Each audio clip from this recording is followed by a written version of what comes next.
மானஸ் பக்கங்கள். Hi friends, இது மாலிகாவின் கேளுங்க கதை கேளுங்க. மானஸ் எழுதிய மலரே மௌனமா, அத்தியாயம் 34. செந்திலே இன்னும் படிப்பை முடிக்கல என்றாள் மலர். தளிர் அவளை வருத்தத்தோடு பார்த்தாள். மலரோ அதனை கண்டுகொள்ளவே இல்லை. அப்படியே அவன் முடிச்சு சம்பாதிக்க ஆரம்பிச்சாதான் என்ன? உன் மேலே அவன் கோபத்தில் இருக்கான். அதில் இதெல்லாம் அவன்கிட்ட உன்னால் எதிர்பார்க்க முடியுமா என்ன?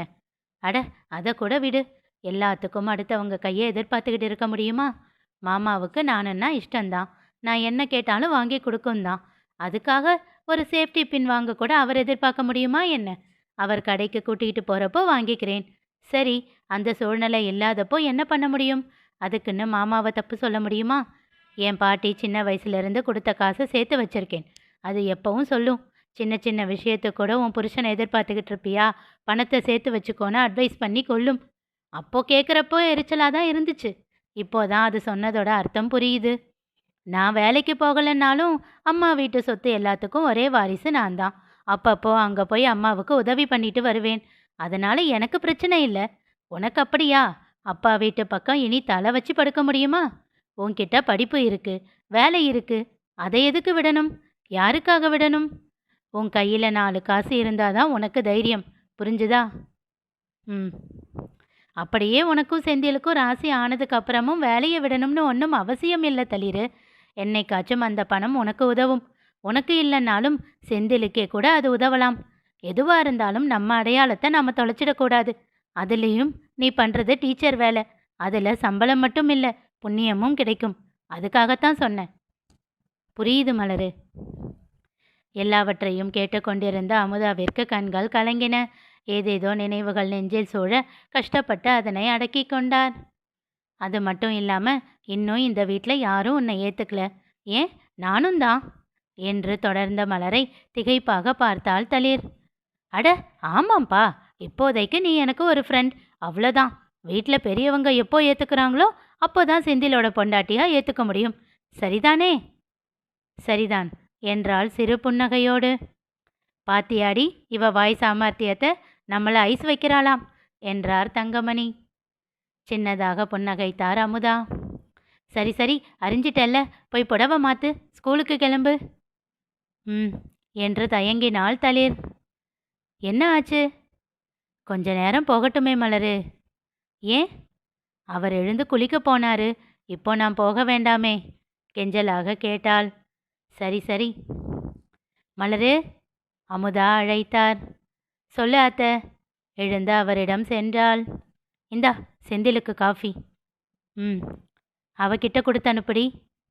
இடுப்பில் கையை வைத்து அமுதாவை முறைத்தாள் மலர். ரொம்ப பேராசை தான் அத்தை உனக்கு.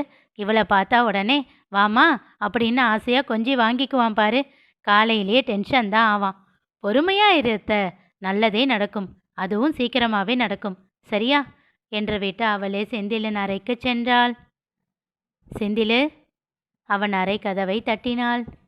கதவு திறந்துதான் இருக்கு, வா. இந்தா காஃபி. அவன் கையில் டம்ளரை தந்துவிட்டு நாசுக்காக பார்வையை சுழற்றினாள். தலையணையில் காய்ந்த பூ ஒன்று இருக்க நிம்மதி பெருமூச்சு விட்டாள். நல்ல வேலை, அவன் மேலே இருக்கிற கோபத்தில் கீழே எல்லாம் அவளை படுக்க சொல்லலை, மெத்தையில் தான் படுத்து தூங்கி இருக்கா தனக்குள் சொல்லி கொண்டாள். அப்போதுதான் அங்கே இருந்த பைகளை கவனித்தாள். ஏதாச்சும் பண்ணணுமே என்று யோசித்து கொண்டே செந்தில் குடித்துவிட்டு தந்த டம்ளரை வாங்கி கொண்டு நகர்ந்தாள்.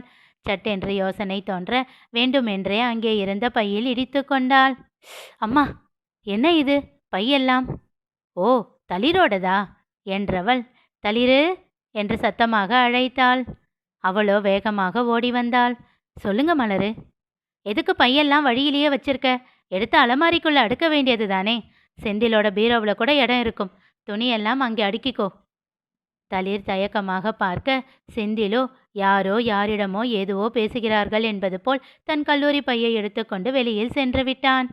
அவன் சென்றதும் மூச்சை இழுத்து விட்டவள் மலரின் அருகில் வந்து, என்ன மலர் இப்படி பண்ணிட்டீங்க? அவர் கோபத்தில் ஏதாச்சும் சொல்லியிருந்தா என்ன ஆகிறது? நல்ல வேலை எதுவும் சொல்லலை என்றாள். அதான் ஒன்றும் சொல்லலை இல்லை, எடுத்து வை என்றாள் சிரிப்போடு. ஐயையோ, ஆனாலும் உங்களுக்கு தைரியம் ஜாஸ்திங்க என்றாள். அட, பயந்துக்கிட்டு இருந்தால் எதுவுமே பண்ண முடியாதுமா. ஆனாலும் வேணாம் மலரு என்றாள் தயக்கமாக. அட போமா, போய் பீரோவை திறந்து பாரு. நான் ஏன் சொல்றேன்னு உனக்கே புரியும். தளிர் சென்று பீரோவை திறந்து பார்க்க பெரியதாக திகைத்து விட்டாள். பாத்தியா, உன் ஆளு எப்படி குப்பை மாதிரி வச்சிருக்கான்னு? உன் திங்ஸ் வைக்கிற சாக்கில் அவனோடதையெல்லாம் நீட்டாக அடுக்கி வச்சு மெயின்டைன் பண்ணிக்கோ. அப்புறம் இந்த துணியெல்லாம் கூட கப்பு பையன் 4-5 நாளுக்கு ஒரு தடவை தான் துவைக்க எடுத்து போடுவான். எங்கள் சின்ன அத்தை திட்டிக்கிட்டே இருக்கும், இவ்வளோ துணியை ஒரே நேரத்தில் போட்டால் எப்படிடான்னு. இனி அதெல்லாம் நீ பார்த்துக்க, சரியா? அவள் புன்னகைத்தாள். என்னடா இதெல்லாம் செய்ய நாம் என்ன வேலைக்காரியான்னு நினைக்கிறியா தளிரு? இல்லை மலரு, மனசுக்கு பிடிச்சவங்களுக்காக இந்த மாதிரி சின்ன சின்ன விஷயங்களை பண்ணுறது தப்பு இல்லை. பாரா, மனசுக்கு பிடிச்சவனா? எப்போ இருந்து? கிண்டலாக கேட்டாள். நேத்துல இருந்து. சின்னதாக வெட்கம் வந்து போனது அவள் முகத்தில். ஓஹோ, மஞ்சக்கயிறு மேஜிக்கோ? இல்லை என்பதாக தலையசைத்தாள் தளிர். அப்போ எப்படி என்றாள் மலர் ஆச்சரியமாக. அறையை விட்டு வெளியேறிய செந்தில் நேராக சென்றது சூர்யாவின் அறைக்குத்தான். அப்போதுதான் எழுந்து தூங்கி வழிந்தபடியே பல்விளக்கி கொண்டிருந்தான் சூர்யா. குட் மார்னிங் அண்ணா, என்ன காலையிலேயே ஏன் ரூம் பக்கம் என்றான். அவன் பதில் சொல்லாமல் சென்று அமர்ந்து தன் புத்தகத்தை எடுத்து வைத்து படிக்க ஆரம்பித்தான். சூர்யாவிற்கு புரிந்தது, அவன் அறையில் தளிர் இருப்பதால் அங்கிருந்து இங்கே வந்திருக்கிறான் என்று. அதனால் அதற்கு மேல் எந்த கேள்வியும் கேட்காமல் தன் புத்தகங்களை எடுத்துக்கொண்டு வெளியேறினான்.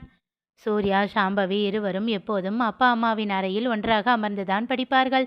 அவனுக்கு படிப்பில் ஏதேனும் சந்தேகம் இருந்தால் பவி தீர்த்து வைப்பாள். அமுதாவும் அவ்வப்போது அவர்களின் வயிற்றுக்கு தேவையானதை நிரப்ப இங்கேதான் வசதியாக இருக்கும். இல்லையெனில் மாடி ஏறி செல்ல வேண்டும். சூர்யா அறைக்குள் சென்றபோது சாம்பவி ஏற்கனவே வந்துவிட்டிருந்தாள். ஏண்டா லேட்டு? தூங்கிட்டேன்க்கா. சரி சரி, சீக்கிரம் படிக்க ஆரம்பி. சூர்யா ஒரு முறை அங்கே அமர்ந்து பேப்பர் படித்து கொண்டிருந்த சண்முகத்தை பார்த்தாள். அக்கா என்றான் கிசுகிசுப்பாக. என்னடா? கண்களால் தந்தையை ஜாடை காட்டி ஏதாச்சும் பேசினாரா என்று கேட்டான். இல்லை என்பதாக தலையசைத்தாள். என்ன பண்ணுறது தெரியல, அண்ணன் என் ரூமில் உட்காந்து படிச்சுக்கிட்டு இருக்கு. அதை கேட்டு வருத்தமாக அவனை பார்த்தாள் சாம்பவி. சரிவிடு, பார்த்துக்கலாம், சரியாகிடும். செந்தில் காலை உணவிற்காக டைனிங் டேபிளில் வந்து அமர்ந்தான். அப்போதுதான் அங்கே வந்து அமர்ந்திருந்த சண்முகம் சட்டென எழுந்து அறையை நோக்கி சென்றார். நில்லு சண்முகம் என்றார் சிவலிங்கம். அவரும் நின்றார். எதுக்கு உனக்கு செந்தில் மேலே கோபம்? அவன் மட்டும் என்ன விருப்பப்பட்டா அந்த பொண்ணை கல்யாணம் பண்ணா? இந்த மாதிரி ஒரு சூழ்நிலையை உருவாக்குனது செல்வம். அவன் பேச்சை தட்ட முடியாமல் இவன் செஞ்சிருக்கான். இவன் மேலே கோபப்படுறதுல என்ன நியாயம் இருக்கு? நீ நியாயமாக செல்வம் மேலே தான் கோபப்படணும். தன் அண்ணனை பார்த்து மெல்லியதாக புன்னகைத்து விட்டு பதில் எதுவும் சொல்லாமல் சென்று விட்டார். அவர் எழுந்து சென்றதில் முகம் இறுகி போய் அமர்ந்திருந்தான் செந்தில். அவன் தட்டில் உணவை வைத்தாள் மலர். அவசர அவசரமாக சாப்பிட்டு விட்டு யாரிடமும் ஒரு வார்த்தையும் பேசாமல் எழுந்து சென்று விட்டான். அறையில் வந்து அமர்ந்திருந்த சண்முகத்தின் முன் சென்று நின்றார் அமுதா. தன் கணவரின் கலங்கிய விழிகளை கண்டு பதறிப்போனார். என்னங்க, ஏன் இப்படி? மாமா சொன்ன மாதிரி செல்வம் மேலே தானே தப்பு. இப்போதும் அதே புன்னகையோடு தன் மனைவியை பார்த்தார். எதுக்கு இப்படி பார்க்குறீங்க என்றார் மெல்லிய குரலில். செந்திலுக்கு பிடிக்காத விஷயத்தை செல்வம் அவன் மேலே திணிப்பான்னு நீ நம்புறியா அமுதா? என்னங்க சொல்கிறீங்க? திகைப்பாக கேட்டார் அமுதா. எங்கேயோ என் பையனுக்கு நல்ல அப்பாவா இருக்க தவறிட்ட அமுதா. அவர் குரல் மொத்தமாக உடைந்து விட்டிருந்தது. அதை கேட்டு அமுதாவும் பொங்கி வந்த அழுகையை அடக்க முயற்சித்தார். நான் உள்ள வரலாமா? குரல் கேட்டு இருவரும் திரும்பி பார்க்க அறையின் வாசலில் நின்றிருந்தாள் தளிர். அவளை கண்டு அமுதா முகத்தை சுருக்கி திருப்பிக் கொள்ள சண்முகமோ வாமா என்றார் சிறு புன்னகையோடு. அதை கண்டு அமுதா தளிர் இருவருமே திகைத்தனர். இனி நிகழப்போவது என்ன தெரிந்து கொள்ள தொடர்ந்து கேளுங்க, கதை கேளுங்க. மீண்டும் சந்திப்போம்.